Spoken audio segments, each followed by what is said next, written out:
Dunkirk movie review. This Christopher Nolan war drama is taut, tense and relentless. Dunkirk movie review. Christopher Nolan is telling you about defeat, the blood, sweat and tears of it, how it settles into your bones, sets in your face, moves your clawing fingers, hardens your scared heart.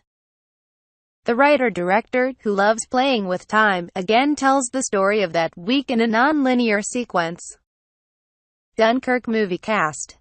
Finn Whitehead, Aneurin Barnard, Mark Rylance, Tom Hardy, Kenneth Branagh, Cillian Murphy, Harry Styles.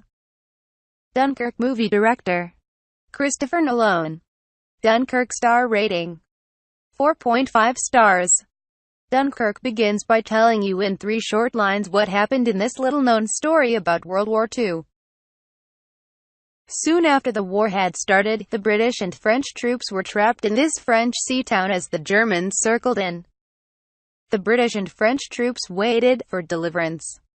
For a miracle. Then, nothing in this taut, tense, relentless film plays like a miracle or feels like deliverance. War seldom does, and Christopher Nolan, the man who has made superheroes darker, dreams leapier and space faster, isn't letting you forget that. There are few heroes in Dunkirk, and no battles. The actual act of heroism by the men and women who rushed in with their small boats from across the English Channel to rescue the forces is almost a cipher. Though it is this that led to this story be known as the miracle of Dunkirk. No, Nolan is telling you about defeat, the blood, sweat and tears of it, how it settles into your bones, sets in your face, moves your clawing fingers, hardens your scared heart. He's telling it from the seas, skies and land, and if you are catching it in IMAX, there is just no looking away from any angle as Nolan goes over, under, in and out, about the men. At the end of Dunkirk's 116-minute length, the short duration for a war, you are as tired, feel as futile as the men tumbling off and into boats. The Hans Zimmer music, led by the violin, aptly described by someone as the most anxious of instruments, is as urgent, as ominous, as edgy. The writer-director, who loves playing with time, again tells the story of that week in a non-linear sequence. It's an unnecessary tool here, but it allows him to simultaneously focus on 3 things that were happening in that made a June 1940 rescue effort, as the world still nudged itself awake to Hitler's possibilities. There are the soldiers in Dunkirk, pushed to a narrow stretch of beach half covered in sea foam. There is the Royal Air Force told to largely stay away, and there are the men in small boats called for help by the desperate British Gov. RN meant as bigger ships couldn't pick up the men from the beach. Nolan has got great actors essaying each of those roles.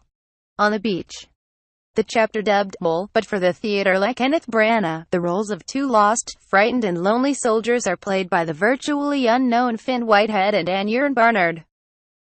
The desperation with which they grab a stretcher with a dying soldier and run to a medical ship, in a chance to get off the beach, is heartbreaking. The plight of the men who knew death was so nearer than the home that lay just 30 miles away, close enough to almost see it, is told through largely these 2 men, who remain virtually wordless and nameless. And later by Harry Styles. The air chapter has Tom Hardy and 2 other pilots fending off the German bombers, who are targeting any big ship trying to make it to the beach. Hardy is covered in his mask almost all through the film, but his eyes and those firm fingers tell a story. On the sea. The 3rd chapter. We meet Mark Rylance, having quite a run these days, his son and his deckhand, who are responding to the British government's call to help and rushing off to Dunkirk in their yacht. It's here that Nolan allows himself some talk, about fighting, about defeat, about heroism, about old men who dictate wars, and send young children to fight them. And about airplanes, a lot of them. It's not always convincing. Dunkirk does hold no promise of heroes you can cheer or mourn for, or of people whom we know beyond what they did that day. There are no photos tucked in wallets, no letters to post, no messages to deliver. Death comes quickly, without ceremony, boats sink fast, with just a whoosh as warning, and planes go down slowly, like a bird in agony. But the faces you will remember, the faces of men holding their toast and jam, staring at death, and looking uncomprehendingly at hope. It's after Dunkirk that Winston Churchill gave his famous speech about fighting them on the beaches, never surrendering, and hoping for the new world to come to the rescue of the old. As desperate men in boats again lap on Europe's shores. That prayer sounds as bleak as it did that day.